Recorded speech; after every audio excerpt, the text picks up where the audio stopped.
Hi everyone, welcome to another exciting edition, another Stellarlands edition of Words, Images, and Worlds. Delighted to have returning guest Max Ferrada. Max, thank you for joining. Hey Jason, how are you? I'm Thank you good, for I'm having good. me. Absolutely. How are you? You're celebrating a milestone with your work, I believe. Yeah, well, trilogies are a big deal. Most comic books don't get there, and there's just something so symmetrical, I guess, or proportionally right and sexy about reaching three issues and calling yourself a trilogy, right? Yeah, So yeah, that's I guess that's the milestone of which we speak. And that would be it.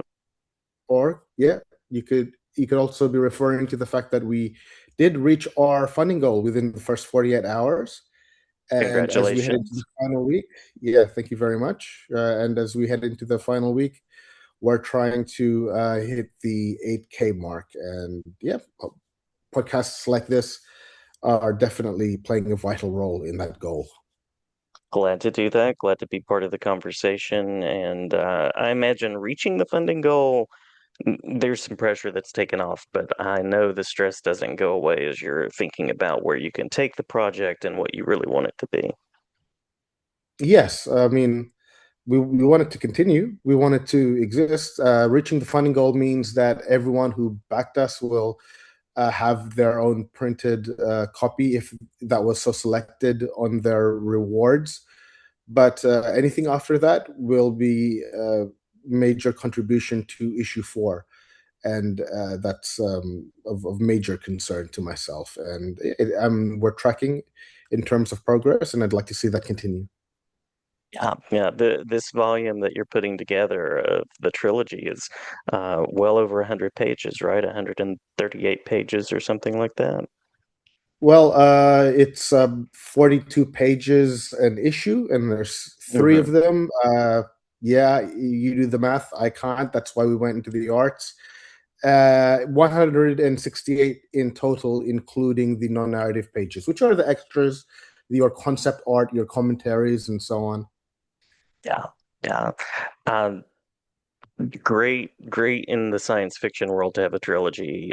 So many people have done that. Did you always think of this as a trilogy? Is it that George Lucas notebook kind of thing, or has the story kind of evolved as you've been telling it? It was never a trilogy in my mind. It's always been eight issues, and every issue follows a different character. So it never did feel like a continuation. I'm never going to leave you hanging with a to be continued. If you've Hmm. read the previous issues, every single issue has a beginning, middle, and end. It's very self contained, very satisfying in a Aristotelian traditional narrative sense, and it follows a new character. So it was never a story arc, so to speak. The connective tissue is that while these eight stories are following different characters, they intersect, like they take place at the same time. The structure is known as Balzacian. I'm not gonna be pretend I'm smart enough to have read Balzac, but I will say that I have seen every episode of The Wire at least three times. And if you've seen it, the like in one season, a main character can be a cameo character or a side character in a subsequent season, and that's how I view the whole grid and the whole networking of the story structure in Stellar Lands. Also, it's a cool part of science fiction because of the world building that allows you to do. So once you introduce someone, they can come back in some way, and their story can kind of play with someone else's. And I'm sure science fiction opens up even more in that Balzacian arena. Yes, absolutely. It gives you an opportunity for allegory because of it's so expansive. I've been as I also have a background in political studies, and I've been using a lot of Latin American history, especially that of Chile, to be a sort of political allegory of the story that we're telling. Nice, nice. I was going to ask about the political work, and of course, I think Heinlein, and I think about the stuff that he did in science fiction. But it sounds like that was a natural melding, and you got to pull in some of your interest to tell the story as well. Yes, yes. Some people could say that that's inevitable, right? I mean, your Hmm. identity and your interests will always find their way into the page, like like a snake eating itself. You'll use yourself to nourish yourself. An Ouroboros, I believe they're called. Hmm. Hmm. Uh, to honor the real life connections, anything from history and politics that was really kind of transformative, inspirational that you wanted to make sure to include. Oh yeah. Well, hinting back at Southern American politics. Not the American South. I mean, yeah, Southern American countries. I did extensive research on Allende and the transition to Pinochet. So that was yeah, certainly a point of interest in developing yeah, the politics and the counter rebellion that takes place in the universe of Stellarlands. Yeah, I mean, George Lucas did the same in Star Wars, right? I mean, Hmm. I don't want to get you demonetized or shadow banned, but yeah, the N word, the which ends in a Y, I, and yeah, Lenny Riefenstahl's aesthetics.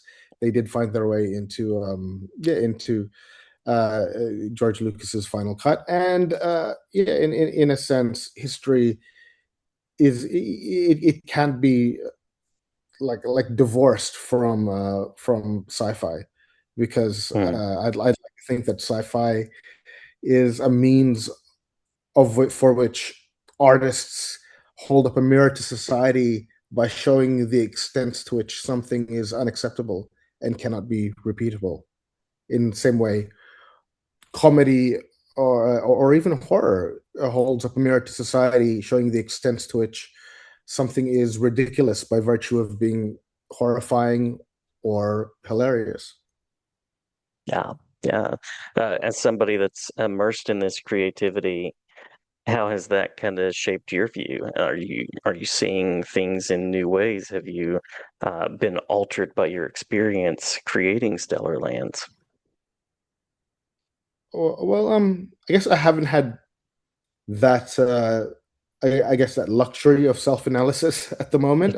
Like once you finish one issue, you go onto the Kickstarter body and soul, and then you go into the next issue. But I guess what strikes me most is I hate to be cynical, but it seems to me that people don't learn their lesson, and history repeats itself in smaller capacities.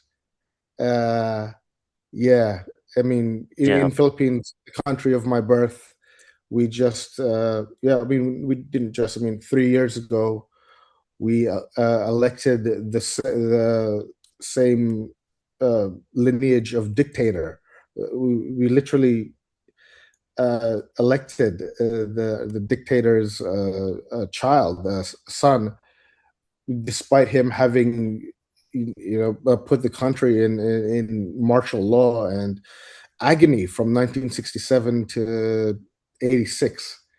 And yeah, you see these repetitions yeah. yeah, everywhere in smaller degrees, which isn't to say I'm a bird that's learned to love its cage, but I guess there is a not just the power of commentary, but if enough people read art or recognize things in art, there could be the capacity for change.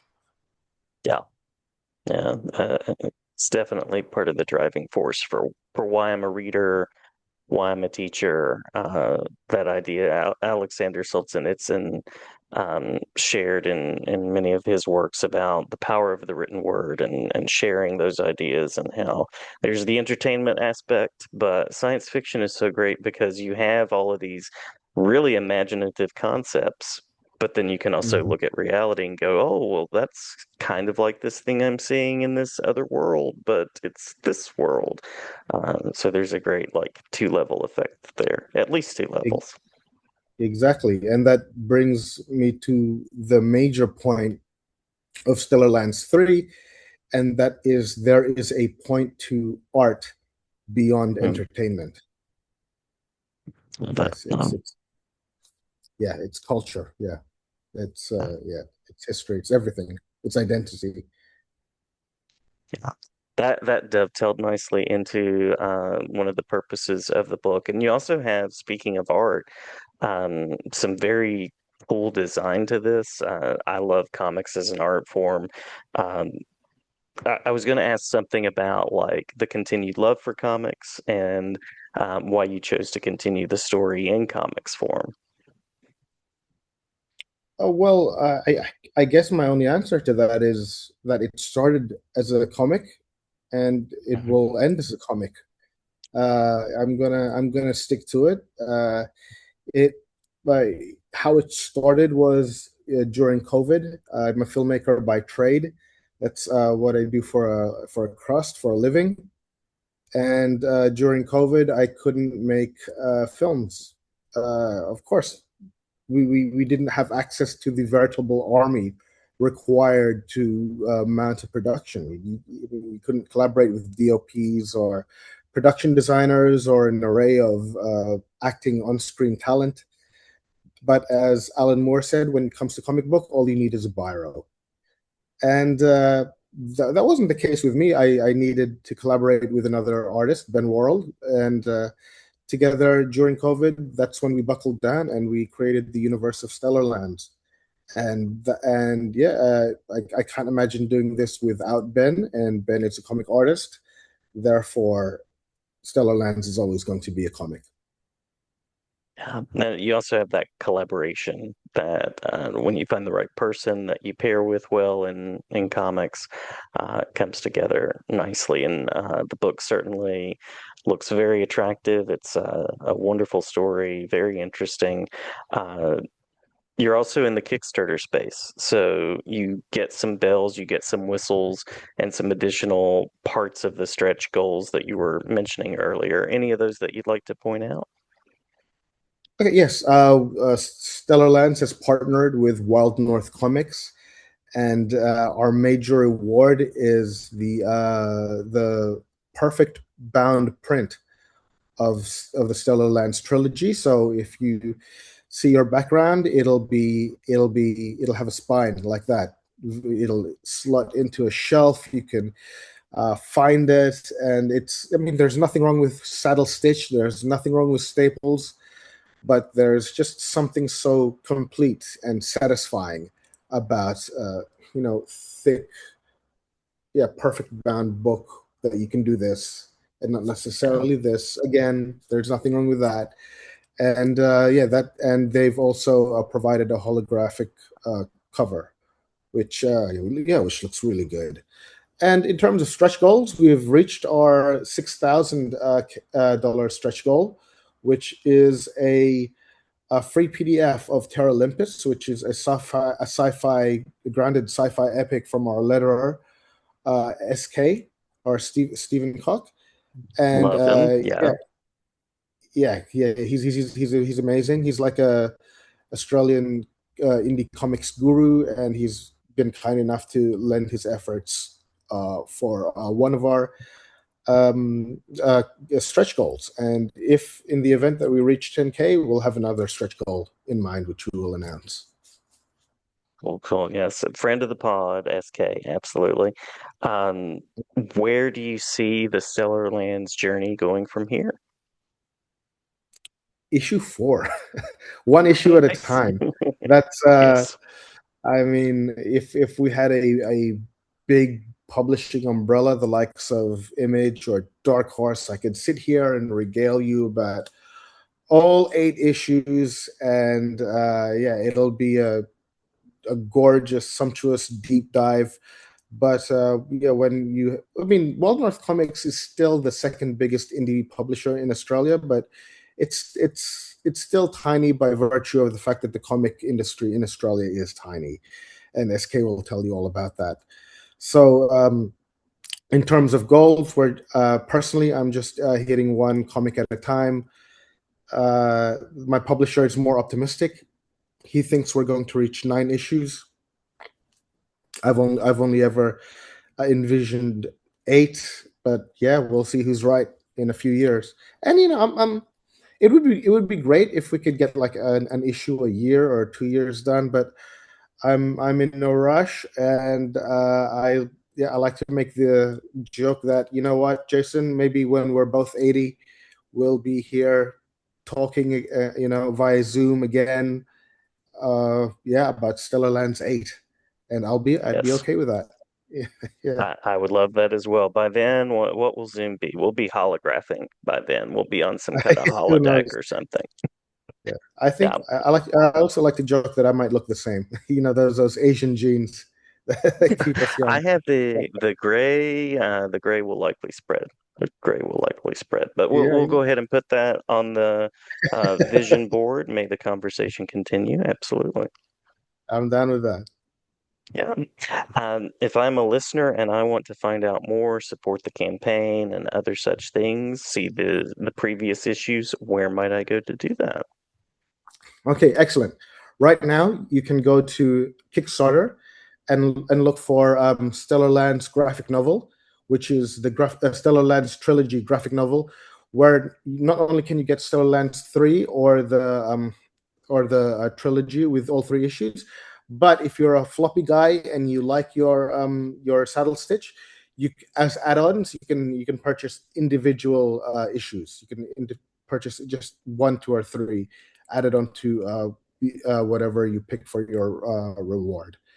And you could find us on Instagram at stellarlands_comic, or you can find me on Facebook at Max Ferrada, and all the other socials, your Blue Skies and your X's, and you can subscribe to get more updates, some cool posts, some videos, some art, some lore dives in all of those various socials. But right now, we just want you to go to the Kickstarter page, and you can see all the rewards on offer. Wonderful. Well, Max, always glad to hear about your creativity. Always glad to connect and talk comics, film, media, sci-fi, and anything in between. And glad to have you back anytime between now and our destined chat at 80. Yes, of course. And oh my goodness, I mean, that'll be here in a pinch. I Yeah. turned 40 this year, and let me tell you, 20 was yesterday, and Yes. yeah, I hear it's that. scary. Absolutely. Absolutely. Yeah. Well, glad to have you back anytime. Did we miss anything that you want to make sure to include on this episode before we close out? No, you've been as comprehensive as you have always been, and I really do appreciate you having us on the podcast. And if I could just send out one more signal to any Hmm. future Kickstarter creators or Kickstarter comic creators out there, you will get a spike of pledges in the first 48 hours, which is when we reach our funding goal, and you'll get another spike in the final 48 hours. And then Hmm. between those peaks, you'll have a sort of valley, a period of non-engagement. And in order to counter that, everybody posts like crazy, does self live streams, they go to cons and so on in order to get the numbers up during that period. But there is nothing that's more effective and I guess low effort yet high yielding than going on podcasts like these. So yeah, Jason, as a community, we really do appreciate what you offer, and to all future comic creators utilizing Kickstarter, do your research, find these podcasts, find people like Jason, and take advantage of this medium and this community. Absolutely. We are out here, and I can speak for myself. I'm a literacy guy. I love comics, I love storytelling. So glad to be part of this world and to share about the work that you're doing.